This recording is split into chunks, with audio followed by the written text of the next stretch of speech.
There is a doctor in Chicago pulling in $380,000 a year. She drives a leased BMW. Her kids attend private school. She eats at restaurants most weeknights. Her mortgage runs $4,200 a month. On paper, she is wealthy. In reality, she cannot come up with $5,000 without selling something or going into debt. I read that and my first reaction was, in Japanese, something my grandmother would say, "Matanai." What a waste. But then I looked at the actual numbers and my second reaction was worse, because this is not one doctor.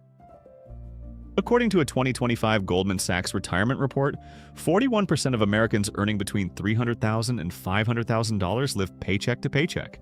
40% of those earning over $500,000 report the same thing. 4 out of 10 people making $500,000 annually feel they have no financial cushion. In Japan, if you told someone earning that kind of money that they could not cover an emergency expense, they would assume you were describing a gambling addiction, not a lifestyle. But in America, this is increasingly normal. And the trap that creates it does not care how much you make. It only cares how much you keep. My name is Kay.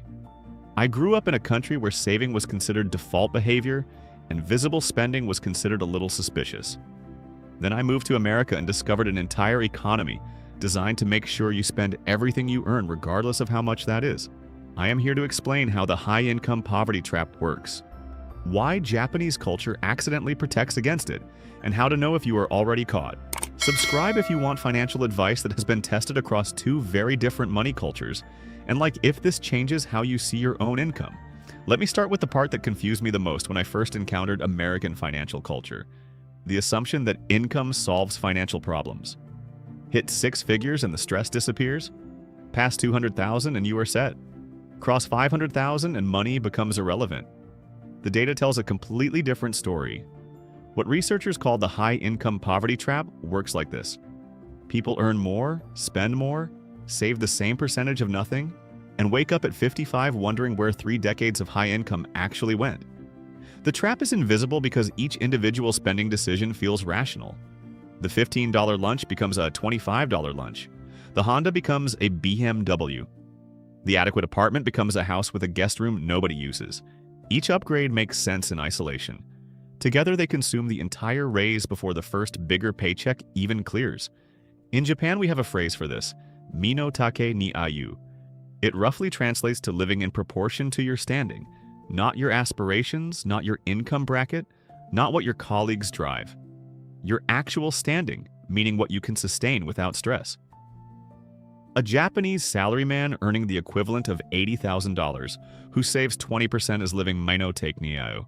An American surgeon earning $400,000 who saves 2% is not. The salaryman will retire comfortably. The surgeon will work until something forces them to stop. Here is where this gets genuinely fascinating. Research on actual millionaires, not people who look like millionaires, but people who have actually accumulated 7 figures in net worth, tells a story that would make perfect sense to my parents and confuse most Americans. The classic study from The Millionaire Next Door found that the typical American millionaire lives in an average neighborhood, drives an older car, and rarely displays wealth. Research from Ramsey Solutions found that 94% of millionaires still live in middle-class or modest neighborhoods. A 2025 Empower study showed that over 62% of everyday millionaires still budget, shop deals, want and avoid extravagant lifestyles even after crossing the $1 million threshold. The typical millionaire has rarely spent more than $399 on a single piece of clothing. About 60% live in homes worth less than $500,000. Warren Buffett still lives in the same house he bought in 1958 for $31,500. In Japan, none of this would be surprising. This is just how people with money behave. The wealthiest families I grew up around were the ones you would never identify as wealthy. They drove modest cars, their homes were clean but unspectacular. They ate well but simply. The visible display of wealth was considered, and I am being culturally precise here, a little embarrassing. Like you were trying too hard. Like you needed everyone to know. American culture operates on the opposite assumption. Wealth should be visible. Success should be demonstrated. The doctor driving the leased BMW looks richer than the plumber driving a 10-year-old truck who has $2 million in investments. One of them is performing wealth, the other one actually has it. The researchers who wrote The Millionaire Next Door created categories for this: prodigious accumulators of wealth and underaccumulators of wealth. Their formula is straightforward. Multiply your age by your pre-tax annual household income, then divide by 10. A 50-year-old earning $250,000 should have approximately $1.25 million in net worth. Those below this threshold are underaccumulators, spending their income rather than building wealth. And the majority of high earners fail this test dramatically. Smart Sam is a 45-year-old earning $120,000. He has been saving 20% consistently since his early 30s. His net worth is just over $600,000.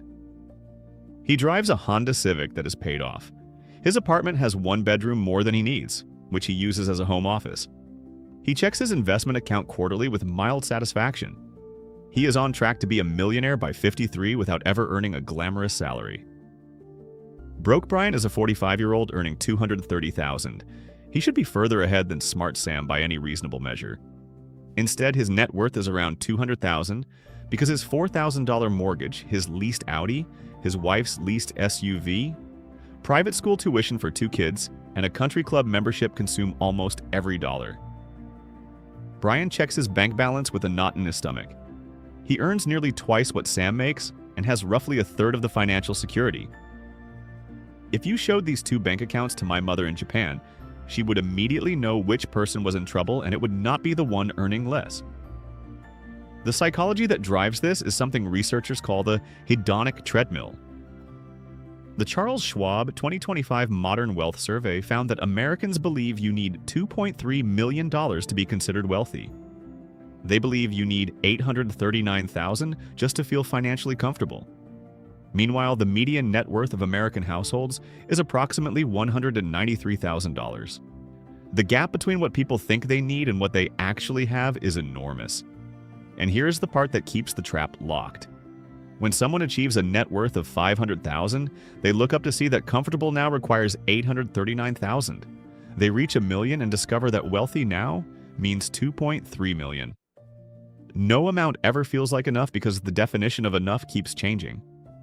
63% of respondents in Schwab's survey said it feels like it takes more money to be wealthy today compared to last year. The goalposts are on wheels. In Japan, there is a cultural instinct that works against this. Not a financial strategy, a cultural instinct. Japanese society, broadly speaking, does not celebrate visible wealth accumulation the way American society does. The aspiration is stability, not display, security, not status. When your cultural definition of success is quiet comfort rather than visible excess, the hedonic treadmill has less surface area to grip. I am not saying Japanese people are immune to wanting nice things. That would be ridiculous. I am saying the cultural pressure to demonstrate financial status through spending operates at a fundamentally different volume. In America, your car communicates your income bracket. In Japan, your car communicates that you needed to get somewhere. Now let me talk about what this spending data actually reveals. High-income American households earning over $100,000 had an average credit card balance of $12,760 in 2025. According to multiple sources, the top 20% of earners hold 35% of total U.S. credit card debt, despite representing a smaller share of the population. This seems paradoxical until you understand how credit functions differently at higher incomes. Lower-income households use credit to survive. They are financing necessities because cash runs out before the month does. Higher-income households use credit to maintain. They are financing a lifestyle that technically fits their income, but leaves zero margin for error. Both end up owing money to someone else with interest accumulating. Total U.S. credit card debt reached $1.277 trillion in late 2025, according to Federal Reserve data. That is the highest balance since tracking began in 1999, up 66% since the pandemic lows of early 2021. My Japanese brain looks at this number and does not compute. Japan has a deeply embedded cash culture, not because Japanese people are technologically behind, obviously, but because the physical act of handing over paper money creates a psychological brake on spending. When you watch yen leave your wallet, you feel the cost. When you tap a credit card, you feel convenience. Research consistently shows people spend less when using cash versus cards because the pain of parting with money is more tangible. Japan figured this out culturally before the neuroscience confirmed it. There is also something I call the fixed cost trap, and it is particularly brutal for high earners. When you earn $50,000, your housing is naturally constrained by what landlords will approve. When you earn $300,000, you qualify for mortgages that stretch your budget just as thin, but involve much larger numbers. A family earning $80,000 might spend $2,000 monthly on housing. A family earning $300,000 might spend $8,000. Both families have roughly the same percentage of income going to shelter. Both families feel equally constrained. The higher income family has more expensive problems, but identical flexibility, which is to say, almost none. Private school tuition, multiple car payments, vacation property carrying costs, club memberships. These are not frivolous in the traditional sense. They are lifestyle commitments that function like fixed costs once established. Pulling a child out of private school feels impossible. Selling the vacation property feels like failure. Downgrading the car feels like a public announcement that things are not going well. Japanese housing culture accidentally prevents a lot of this. Apartments in Tokyo are small by American standards. Living space is efficient by necessity and by cultural preference. You cannot accumulate rooms you do not use because the rooms do not exist. You cannot fill a 3-car garage with vehicles because the garage does not exist. The physical constraints of Japanese living space create a natural ceiling on fixed cost expansion that Americans have to impose on themselves through discipline. According to Clarify Capital Research, 6-figure American earners are responding to financial pressure in revealing ways. 47% are delaying dream vacations, 31% are stalling home renovations, 26% are postponing buying cars, 17% are pushing back buying houses. These delays signal something important. High earners recognize they are stretched thin. They just have not changed the underlying spending patterns that created the constraint. They are treating symptoms while the disease keeps progressing. The discretionary spending data reveals where the money actually vanishes. According to Empower data, food delivery spending increased over 10% year over year from about $162 to $179 monthly. Streaming service spending grew 12.5%. Rideshare spending increased nearly 8%. Each individual expense is small. Coffee chains, delivery apps, subscription services. Nobody notices the gradual accumulation, but $179 monthly on food delivery alone is over $2,100 annually. Add streaming services, ride shares, subscription boxes, premium apps, and the total creeps toward significant money that vanishes without providing lasting value. The high-income version of this pattern involves larger numbers but identical psychology. First-class flights instead of economy, hotels instead of reasonable alternatives, restaurants instead of home cooking. Each upgrade feels minor. Together, they compound into a lifestyle that requires the full income to maintain. My Japanese mother would look at a monthly food delivery bill of $179 and have questions. Specifically, she would want to know what happened to the kitchen. In Japan, home cooking is not a budget strategy. It is a baseline life skill. The idea that you would pay someone a premium to bring you food, you could prepare yourself regularly as a habit rather than an occasional convenience, would genuinely puzzle her. And she would be right to be puzzled because the math does not support it. There is also a regional dimension that makes the trap even harder to see. In Charles Schwab's survey, residents of San Francisco said you need 4.4 million to be considered wealthy. Southern California residents said 3.4 million. New Yorkers said 2.9 million. Living in high-cost areas inflates both expenses and expectations simultaneously. A $300,000 income in Kansas City provides a dramatically different lifestyle than the same income in Manhattan or San Francisco. Someone earning $350,000 in New York might genuinely feel financially constrained because their housing, taxes, and baseline expenses consume a larger portion of income than someone earning half as much in a lower-cost market. They are earning coastal salaries and paying coastal prices, which often cancel out the income advantage entirely. If you want to subscribe to Kay and see more of how Japanese money culture translates to American financial reality, now would be a good time to hit that button. Also drop a like if this is making you look at your own income differently. Let me keep going. The savings rate tells the full story. According to the Bureau of Economic Analysis, the U.S. personal savings rate stood at 3.6% in late 2025. Americans are saving approximately $3.60 of every $100 in disposable income. During the pandemic peak in April 2020, the savings rate hit 33.8%. Stimulus checks arrived, spending opportunities disappeared, and Americans accidentally experienced what aggressive saving felt like. That money is gone now. Compare this to the behavior of actual wealth accumulators. Research from The Millionaire Next Door found that millionaires typically invest at least 15% of their annual income before paying for other expenses. They pay themselves first, treating savings as non-negotiable rather than aspirational. The difference between 4% and 15% compounds devastatingly over time. Smart Sam saving 15% of $120,000 accumulates $18,000 annually. At 7% average returns over 20 years, that becomes roughly $930,000. Broke Brian saving 4% of $230,000 accumulates $9,200 annually. Same returns, same timeline, roughly $476,000. The person earning almost twice as much ends up with roughly half the wealth. The math is not complicated, the behavior is. Japanese culture has a word for the kind of disciplined economic restraint that makes this possible, setsuyaku. It does not translate directly to frugality in the English sense, which carries connotations of deprivation or tightness.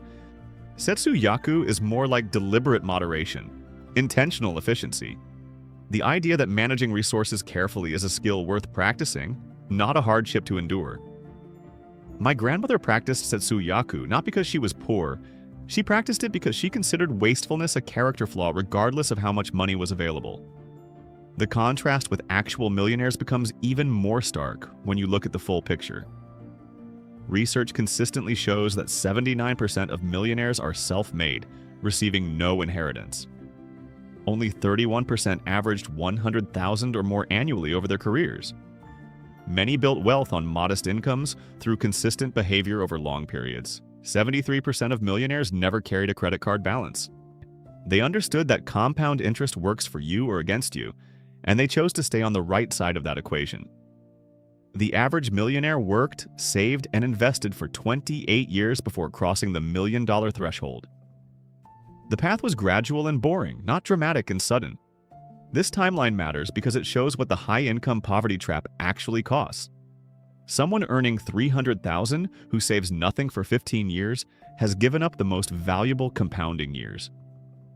Even if they start saving later, they have lost time that can never be recovered. My father would call this the most expensive purchase you can make, buying years of lost compound growth with your own carelessness. Social comparison accelerates the entire trap. The Goldman Sachs report explicitly cited keeping up with peers as a driver of paycheck to paycheck, living among high earners. Six-figure workers feel pressure to match what their colleagues spend, even when the math does not support it. This creates a dynamic where people earning top 5% incomes feel financially inadequate because they are comparing themselves to the top 1%. Or worse, to carefully curated social media versions of people who might be even more leveraged than they are. The comparison is no longer against your neighbor. It is against everyone visible in a feed, filtered to show only the highlights.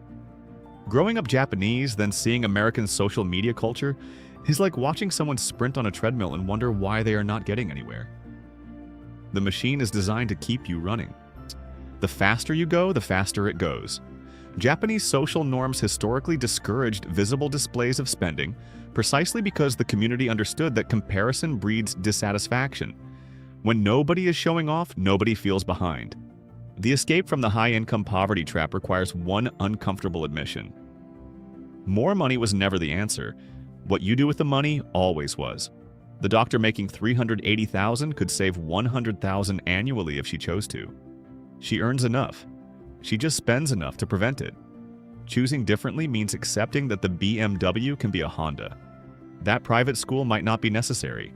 That restaurants every night serve convenience more than nutrition. That the house with guest rooms mostly impresses people who do not matter. The automation principle works at any income level and in any culture. Saving what is left after spending does not work. Spending what is left after saving does. Someone earning $400,000 who automates $120,000 annually to investments will accumulate significant wealth regardless of how they spend the remaining $280,000. They will still live well. They will just live slightly less extravagantly than someone earning the same amount and saving nothing. After 20 years of consistent investing, the saver has generational wealth. The spender has lifestyle memories and minimal assets. The math becomes stark over 2 decades. If you earn $300,000 and save 30%, you accumulate $90,000 annually before returns. At 7% over 20 years, that becomes roughly $4 million. If you earn $300,000 and save 5%, you accumulate $15,000 annually. Same returns and timeline produce approximately $650,000. The difference is $3.35 million. That is the price tag of the high-income poverty trap. 77% of Americans do not feel financially comfortable regardless of what they earn. 40% of those making $500,000 live paycheck to paycheck. Total credit card debt hit record highs while incomes remained near record levels. My grandmother would have looked at these numbers, shaken her head, and said something that translates roughly to, "The problem was never the harvest. The problem was always the appetite." She would have been right. The trap is real. Breaking it is possible. But it requires admitting that more money was never going to fix a spending problem. Only intentional choices about what portion of income to keep rather than spend create the security that high earners assume their salary should automatically provide. Japan figured this out a long time ago. The math has not changed.